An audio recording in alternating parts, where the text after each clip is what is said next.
Hello, my name's David Wolf. I'm the fire chief here in Estes Valley.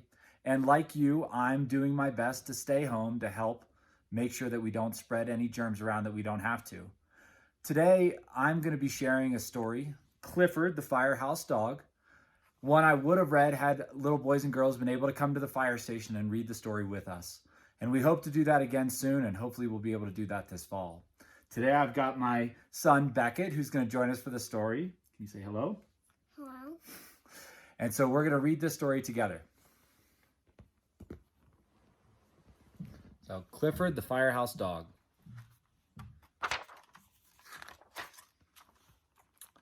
My name is Emily Elizabeth, and this is my dog, Clifford.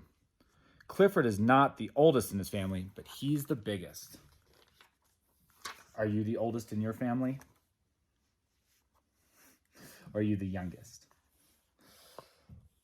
Last week, Clifford and I went to the city to visit Clifford's brother, Nero. Clifford knew the way.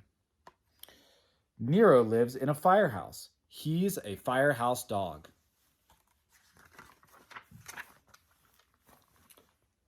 I asked the firefighters if Clifford could help them. They thought he was the right color for the job. Just then, a group of school children came in for a safety class. Nero showed them what to do if their clothing was on fire. To smother the flames, you stop, drop to the floor, and roll until the fire is out. Can you show us how you stop, drop, and roll? Go for it. Go ahead and stop, drop to the floor, and roll around. Great job. All right, come on back.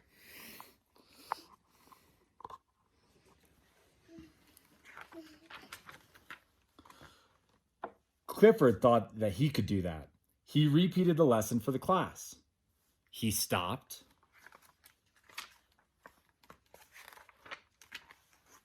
He dropped and rolled. Uh-oh.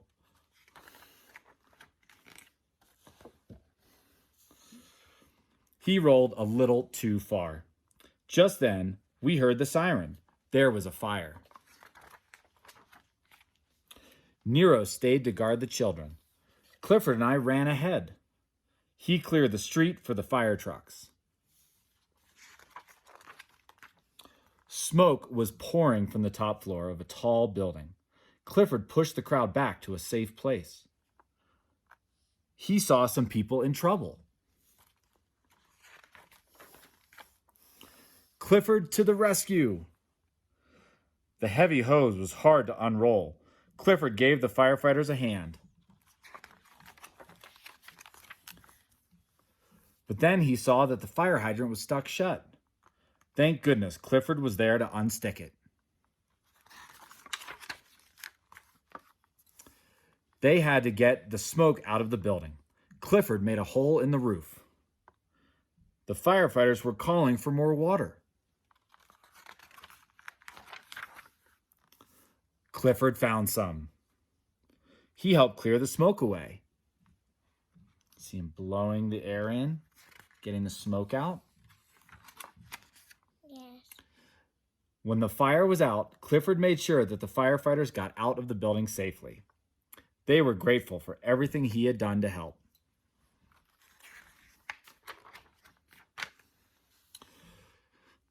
We gave some firefighters a ride back to the firehouse.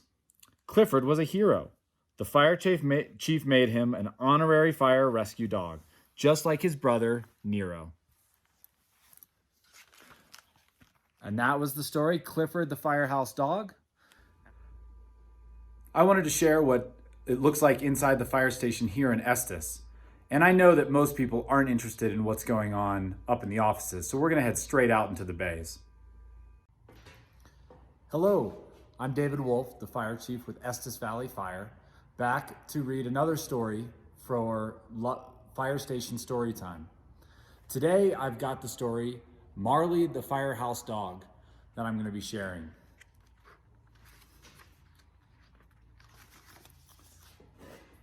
One fine day, Marley and his family went for a walk. They went past the firehouse. "Hello there," said the fire chief. "Today is our open house. Would you like a tour?" "We'd love a tour," said Mommy. "You stay here, Marley, and don't get into trouble," said Daddy. Cassie tied Marley up. The family followed the chief inside, but Marley wanted to go too. He started to chew on his leash. The chief showed the family all over the firehouse. They saw the kitchen, the day room, the sleeping room, and the classroom. "See, Cassie," said the chief, "even my firefighters go to school. This is where they learn to be ready for any emergency." Marley finished chewing through his leash. Good job, Marley thought. Then he started his own tour. Marley saw what was cooking in the kitchen. He tried out the chairs in the day room. Marley rested in the sleeping area. Marley took a look at the classroom lessons. "Now I'll show you the garage," said the chief. He led the family back through the rooms of the firehouse. Oh no, every room was a mess. "Which one of my firefighters did this?" asked the chief. "We'd better see what was going on in the garage," he said. "My hoses," cried the chief. "What's the meaning of this?" "I think we know the meaning of this all too well, Chief," said Daddy. Just then, Marley tripped on a hose. He fell into some gear.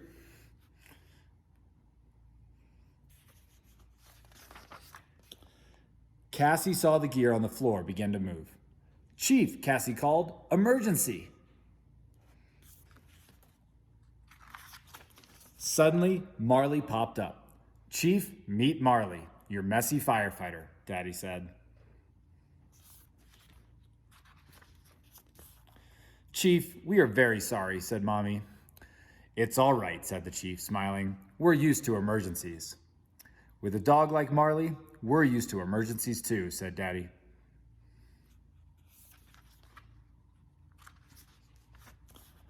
Marley and the family helped clean up all the rooms of the firehouse.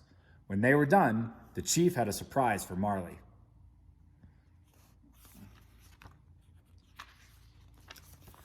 "Marley, you can be our mascot anytime," said the chief.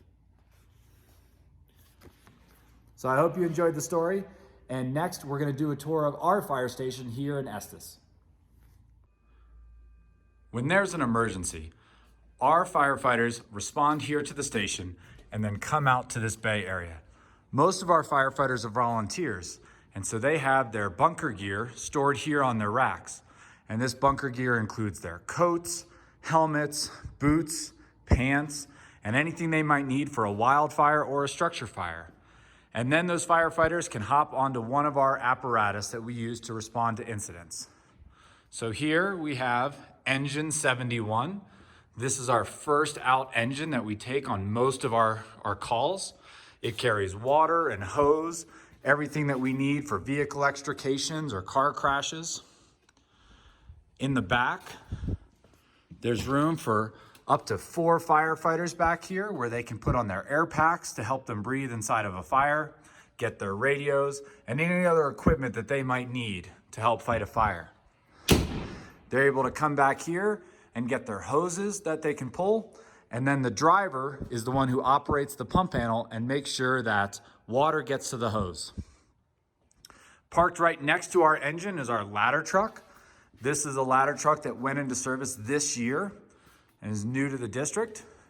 It's able to reach 107 feet in the air and carries all sorts of special equipment, including lots of ground ladders, extrication equipment, rope equipment, and other things to help out on any sort of technical call.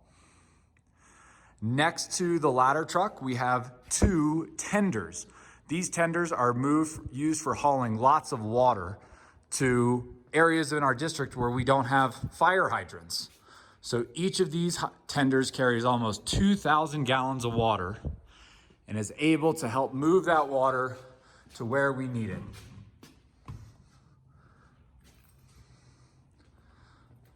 On the other side of our station are apparatus that we use for specialty types of incidents, such as wildfires. So here, engine 716 is a wildland engine. It's able to go off-road, carry firefighters and water and hose to help fight things like grass fires or forest fires. Parked right next to it is engine 713. A little bit larger, carries a little bit more water and more firefighters, but it's limited to where it can go compared to engine 716. And then next to that, we have our squad. And the squad is a rescue truck that's able to carry water rescue equipment like our swift water gear, ice rescue equipment, and rope rescue equipment. So anytime we have to do any sorts of technical rescue, we roll this squad with us to help provide that equipment. And it's got lots of space in the back to help move our firefighters and carry all the gear that we need. Well, I hope you enjoyed this quick tour of the fire station, and we hope that you'll be able to come back and join us here in the fire station before too long. We would love to show you around. One of the best things about story time at the fire station is the backdrops that we get to use. In this case, I'm now sitting in front of engine 71, which is our first out engine on most incidents. And the story I'm going to be reading right now is Pete the Cat, Firefighter Pete.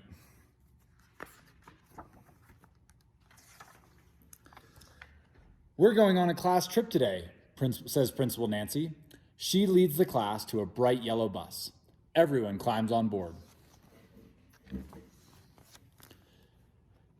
They're going to visit the firehouse today. The bus parks next to the bright red firehouse.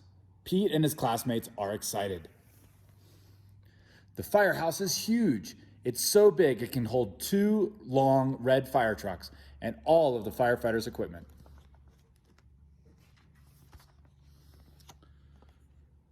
The firefighters show the kids around. They give everyone a turn to ring the old brass fire bell outside the firehouse. Then all the kids take turns sliding down the firefighter's pole. Whee! Callie yells as she glides down. The firefighters allow the kids to try on their gear. Firefighters wear a lot of equipment. First, Pete puts on the heavy black overalls. Then he steps into the tall black boots. A firefighter helps Pete put on the heavy yellow jacket. Finally, they place a hard black helmet on Pete's head. All this gear is very heavy. Pete can hardly move.